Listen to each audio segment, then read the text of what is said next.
सत्यदेवाय धीमहि तन्नः सर्वः प्रचोदयात्। ॐ साईश्वराय विद्महे सत्यदेवाय धीमहि तन्नः सर्वः प्रचोदयात्। ॐ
Salam, Vanakam, family and friends.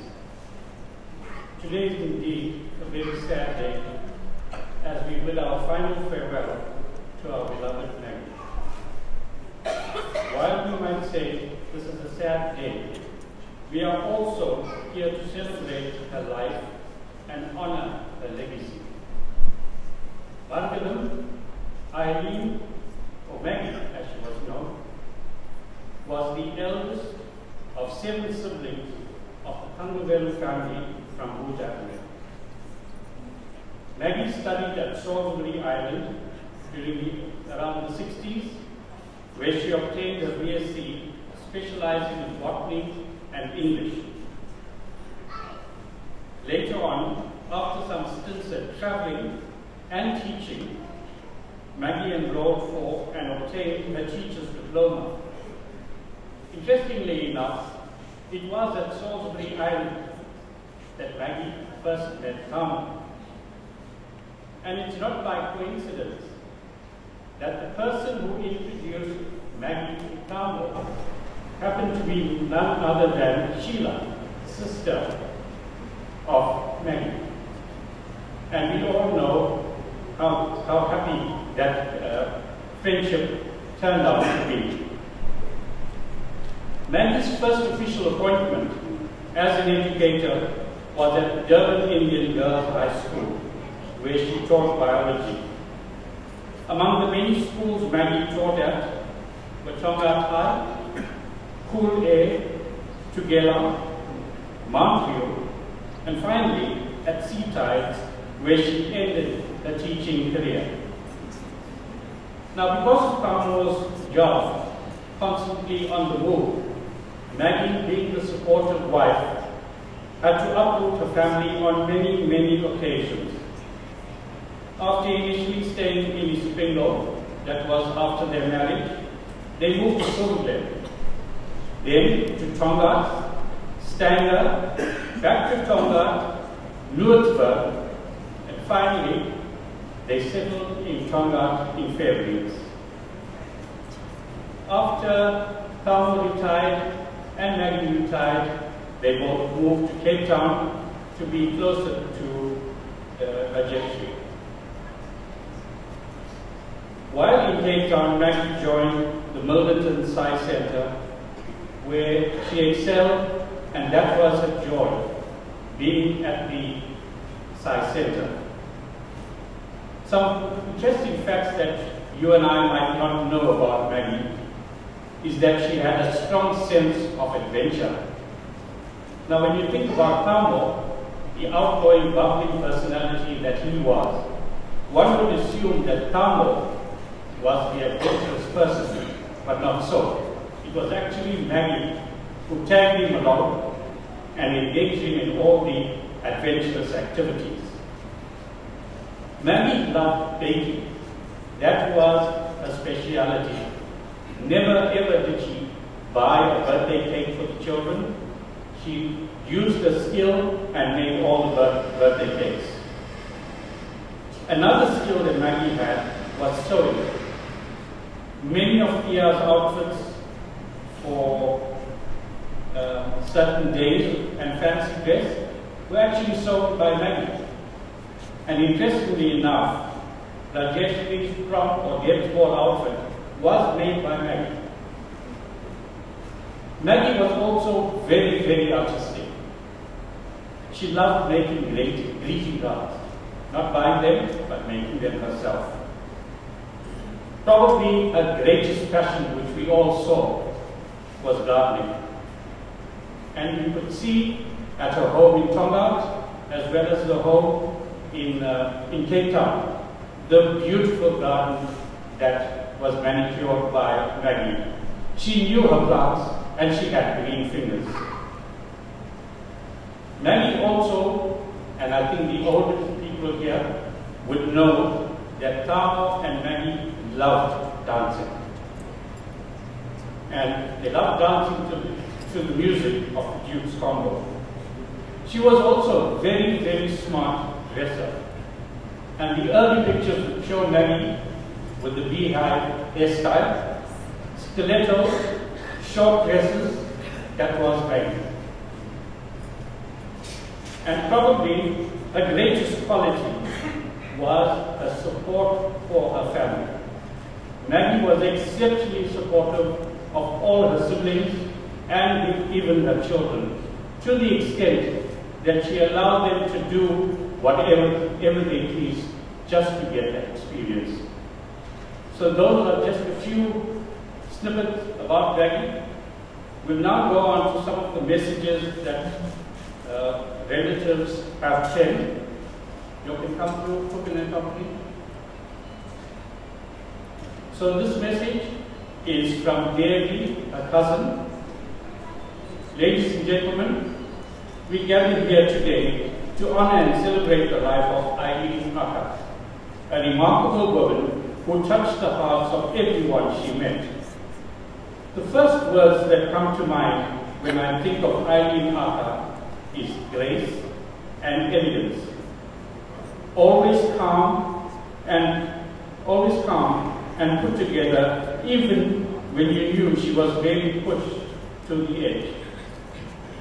She embodies a spirit that accepted everyone for who they were. No matter who you were always welcomed into her house any time of the day. Eileen Aka believed in enjoying life to the fullest and never sweated the small things. I recall my childhood visits to her house as always being filled with games that she played with us. In this week, we all shared our own stories with each other about Eileen Aka. In the chaos of her profession, preparation for weddings, or large parties, she was the epitome of calm. Whether someone had broken a tooth, forgot the outfit, or didn't properly do their makeup, she brought perspective and went into action with an aura of calm. She marched to her own drum, making sure everyone around her were having as much fun as she was. Her positive outlook and infectious joy were a source of inspiration to all who knew her. As a dedicated teacher of both science and English, which is very rare, she shared her knowledge and passion with countless students, leaving an indelible mark. Her academic journey was inspirational as neither politics of the country nor the cultural demands of an Indian woman inhibited her in achieving her academic goals. She remarkably earned a BSc and later, with fulfilling her demands of a wife and a mother of 3, and earned her BA degree. This showcased her lifelong commitment to learning. Beyond her professional achievements, Eileen Aka made the best sortie. Her home was a place of warmth and love, where family and friends gathered to enjoy her company, food, and not forgetting her sortie. There are many memories with her and her sisters and their aunts, always laughing so loudly that I'm sure neighbors would have called the cops on them. If there was a good, loud laugh to have, that was priority, even at very serious formal functions. Eileen Aka's approach to life was truly inspirational. In her last months, I was blessed to be able to see her on many occasions. The one that I will cherish is a coffee shop visit where we shared a very delicious milkshake. She embraced that moment that she sipped the shake with such joy. Her response to how is the milkshake was, "I can die now." That is good milkshake. She taught us all the importance of living in the present, cherishing the simple joys of life. Her legacy is one of kindness, acceptance, and a zest for life that will continue to inspire us. As we remember Irene Aka today, let us carry forward a spirit of grace, acceptance, and joy. Let us honor her memory by living our lives with the same passion and positivity that she did. Rest in peace, Irene Aka. You will be dearly missed, but your legacy will live on in our hearts forever. This was penned by her cousin, David. Okay. We'll read the other two messages after we've played some budget. Sarah.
Sarah, ladies and gentlemen, we have another message, and this message comes to you from Shama Singh on behalf of the Milnerton Science Center in Western Cape, which was Maggie's Sai Center.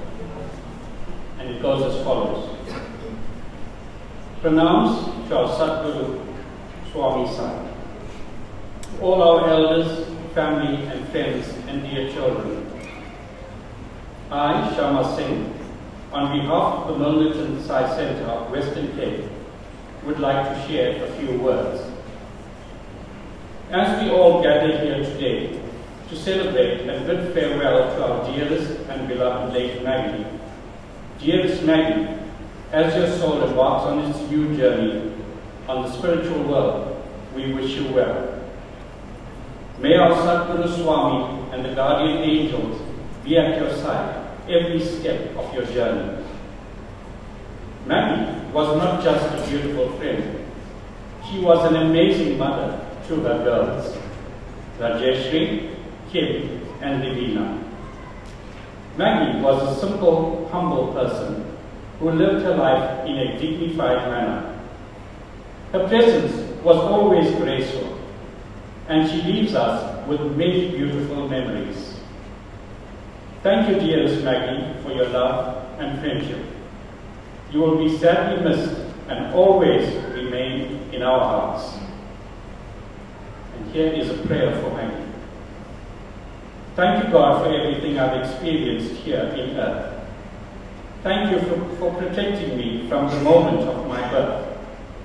Thank you for the beauty around me every day, the gentle rain, the glistening dew, the sunshine and the air, the joyous gift of feeling the soul's soft whispering voice that speaks to me from within and makes my heart rejoice. Oh God, no words are great enough to thank you for just living. And that is why every day is a real day of thanksgiving.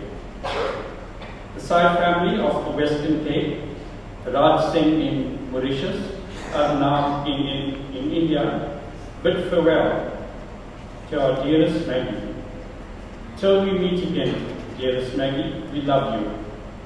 We love you with love and deepest condolences. I, Shama Singh, thank all the Cooppan family, and God bless. The last message comes from Gopal Cooppan and family.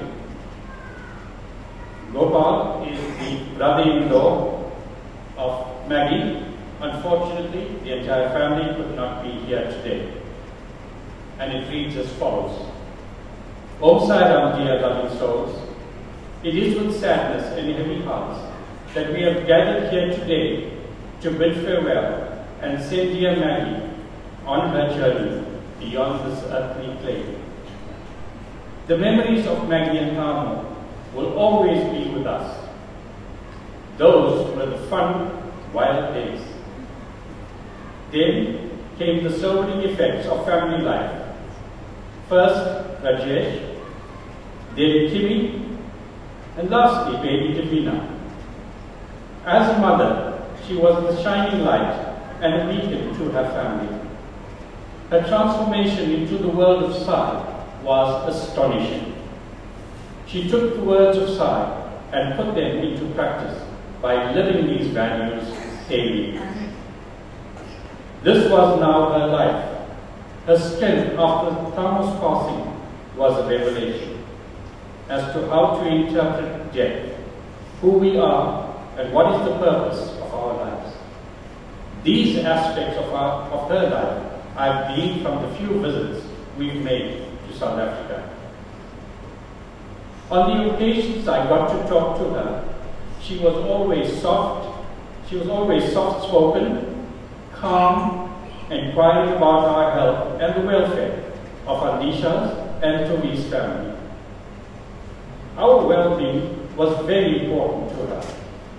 Her own health was a non-issue to her, as she was prepared for the eventuality of her sickness. That's how strong she was. There will always be an emptiness in our lives with your physical presence not being around. You will always be remembered as Yega and Ambike's eldest daughter-in-law. That mantle will always belong to you.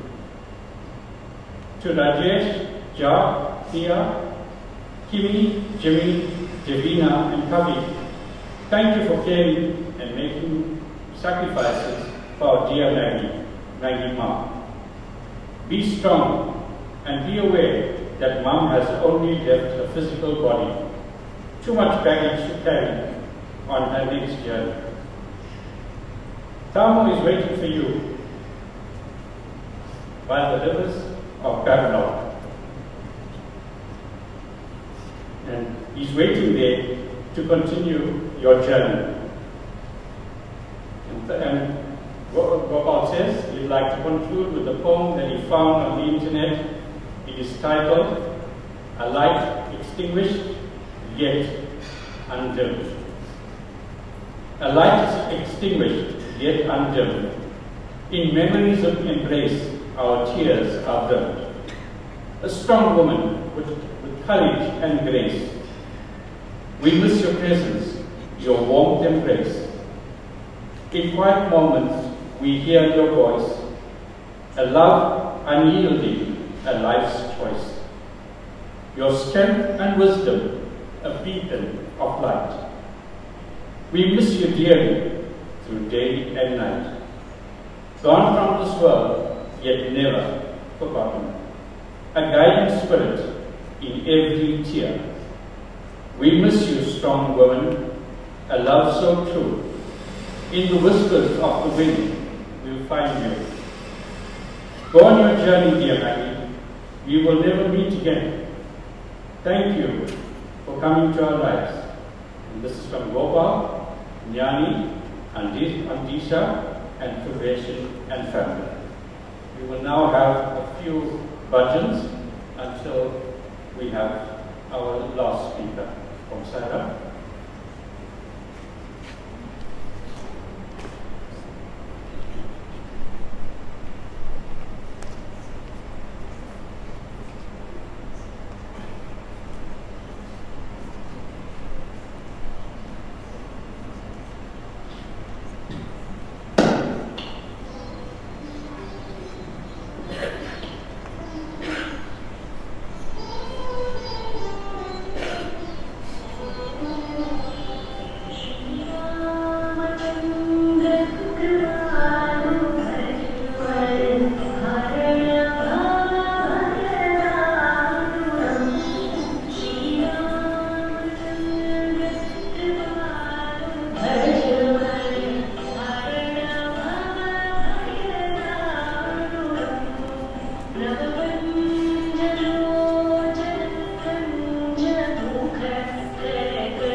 Salam devotees.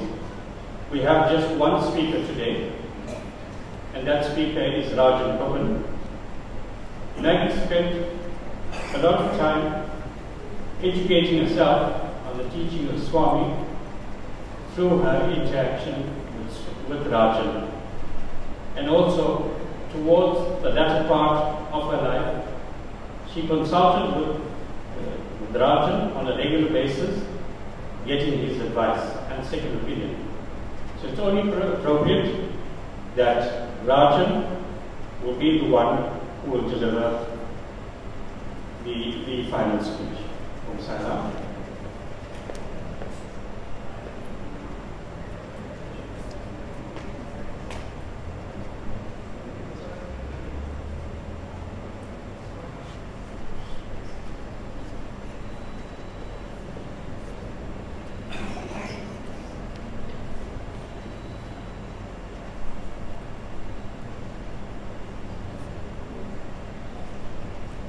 Good day, family and friends. We gathered here to bid our last farewells to Maggie, and in renewing her life, reviewing her life, we need to take into account the cognizance about the way she lived her life. Maggie, as we know, was a teacher, and she fulfilled her role with great aplomb, especially in the Durban Indian Girls High School. This year they're hosting their final activity, kind of a class reunion of all the pupils of the Durban Indian Girls High, and they were devastated when they found out that Maggie had left this planet. Her teaching spanned many places, including Tongaat, Durban Central, and eventually she landed up in Cape Town, where she didn't teach but took on a new role as an educator in the Educare program of Sri Satyasai. Maggie was an avid gardener. Whenever she laid her hands on different types of activity pertaining to her garden, she would be completely immersed in it and would wonderfully bring these blossoms into bloom. And this continued in Cape Town, where she took over the gardening activities of her home and produced amazingly beautiful flowers. Maggie committed her life in the latter years to Swami's teachings. She began to understand the depth of the teachings and tried to live her life by these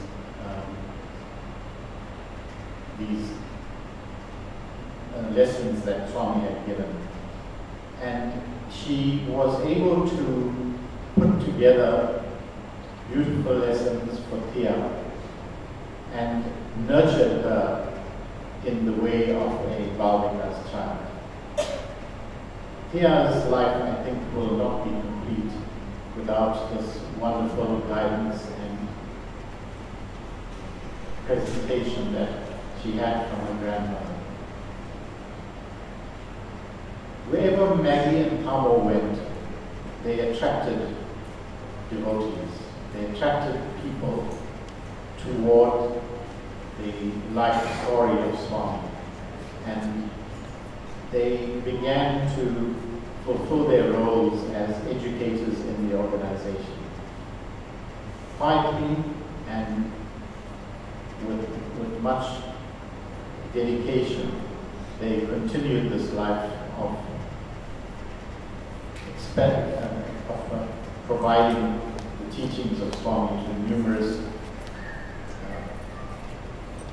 numerous children in the schools. When we look at her life, she was the last one in the family to take up the journey of Sai. But did she become a front runner? Did she become a front runner in this process? She immersed herself in the teachings of reading, gathering information about what Swami wanted. In the last 8 months, her journey took a harrowing turn.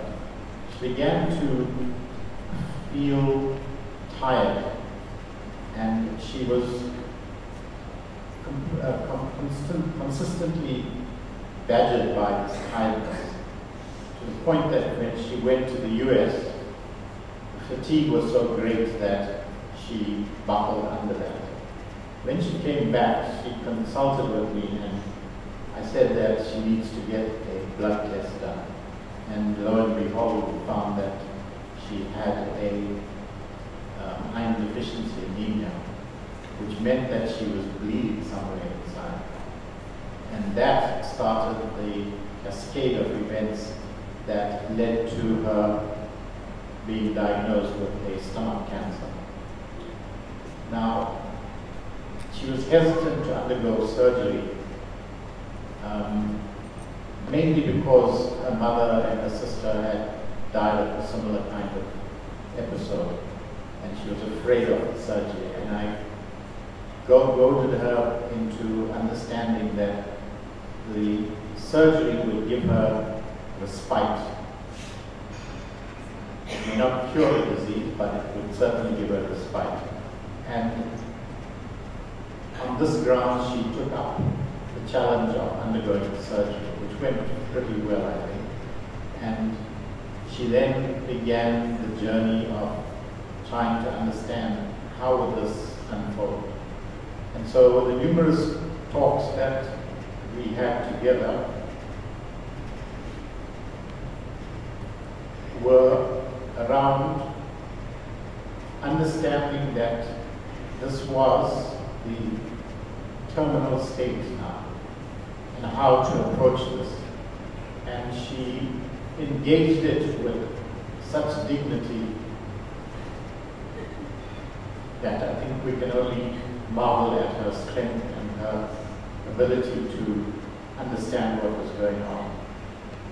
Managing the pain was one element that she had to take up, and she took this on with a kind of determination, never complaining and never hoping that it would go away. And in the last few months, the actual need for chemotherapy became obvious, but she refused to have this because of the devastation it would create with her all round. And so she came to the end.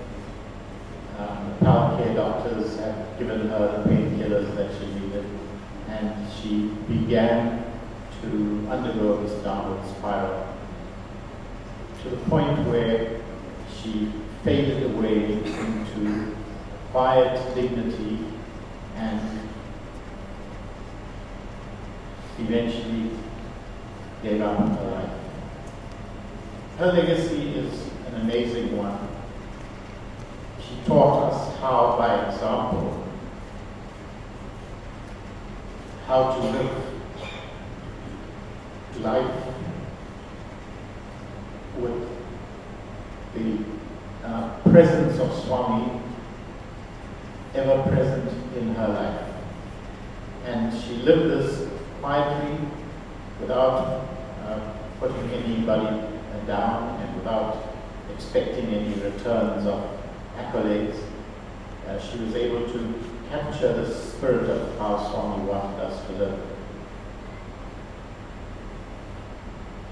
A great thank you has to go to her girls, Rajeshri, Tia, Kim and Davina, and of course the two boys, Jacques and Jimmy, for the sacrifices they made in keeping their their mother comfortably and happily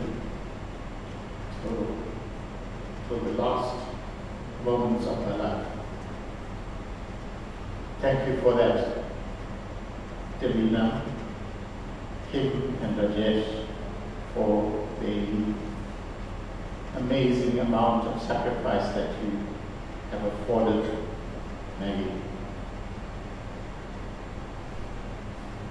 To Tia, we can say that you've lost a grandmother, but you gained an immense mentor in your life.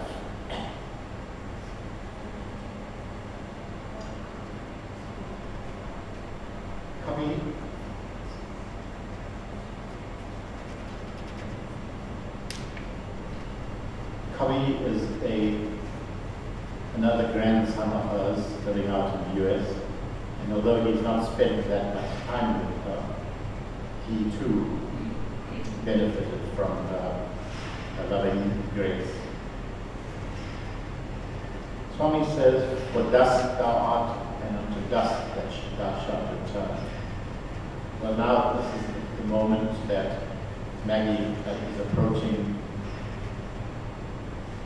her final walk, and we pray that she has lived a life well lived. Thank you.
ladies and gentlemen. Before we do the final rites, I'd like to pass the vote of thanks. Firstly, to Swami for bringing Maggie into our fold, for giving Maggie the life that she enjoyed on earth, and for guiding her and making sure that she leaves peacefully. To Pinetown Funeral Services and the priest, thank you for all your endeavors. Thank you for all their help in securing the body for Cape Town and whatever else needed to be done. The palliative healthcare doctors and staff in Cape Town, a very big thank you to you. The Milnerton Sai Centre for being supportive to the family during their trying times. Also to all our friends and family who are watching this broadcast on YouTube, we say a very big thank you to you. A special thanks to all our friends and families who have gathered here. Thank you for supporting the family. Thank you for being with the family. And thank you for everything that you've done to make their journey a good journey. A very special thanks to Rajeshi, Jack, Tia, Kim, Jimmy, Davina, and Kavi. Thank you for your exceptional care and the love you showed towards Mom to make the transition a more than comfortable one. We as family are grateful for what you have done. The sacrifices that you have made and the care and the love that you have shown Mom will never be forgotten. Family and friends, what we are going to do now is that we are going to call Kavi and Tia to come towards the foot of the coffin. They are going to distribute flowers to the immediate family and will be placed in the casket. Thank you, everybody. I'm Sarah.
Shri Ramachandraya Sagat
How clearly I first saw you smiling in the sun.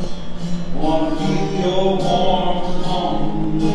I want to be the one. I will remember you.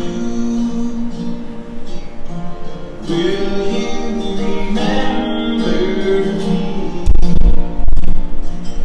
Don't let your life pass you by, and weep not for the memories. Don't let your life pass you by, and weep not for the memories. 'Cause I will remember you. Will you remember me? Don't let your life pass you by, and weep not for the memories. Don't let your life pass you by, and weep not for the memories. Don't let your life pass you by, and weep not for the memories.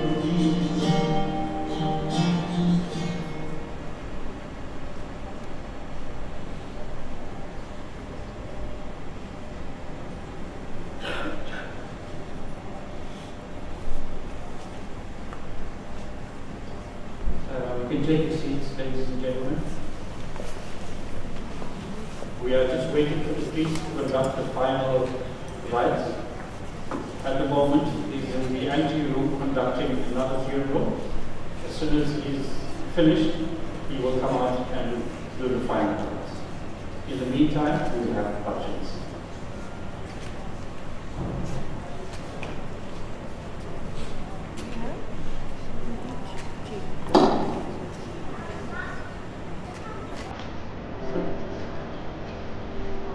To begin,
final rituals in the anteroom. Will the pallbearers please come forward? And one last announcement. As a celebration of Maggie's life, you are invited to join the family for supper once the rituals at the cart have been completed. The address is 9 Burnhill Close, Centenary Park in Leeds. Please do join us. Thank you.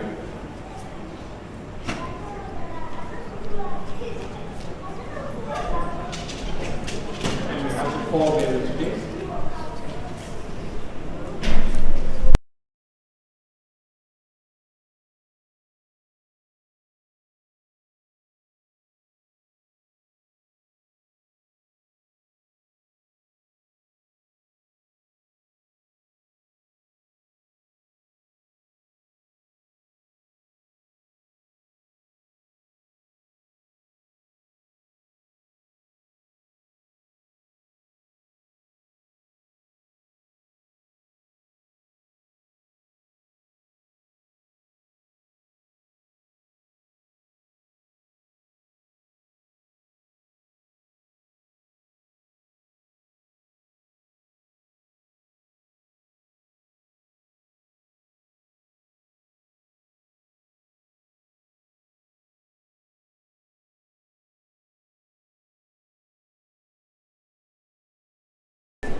Om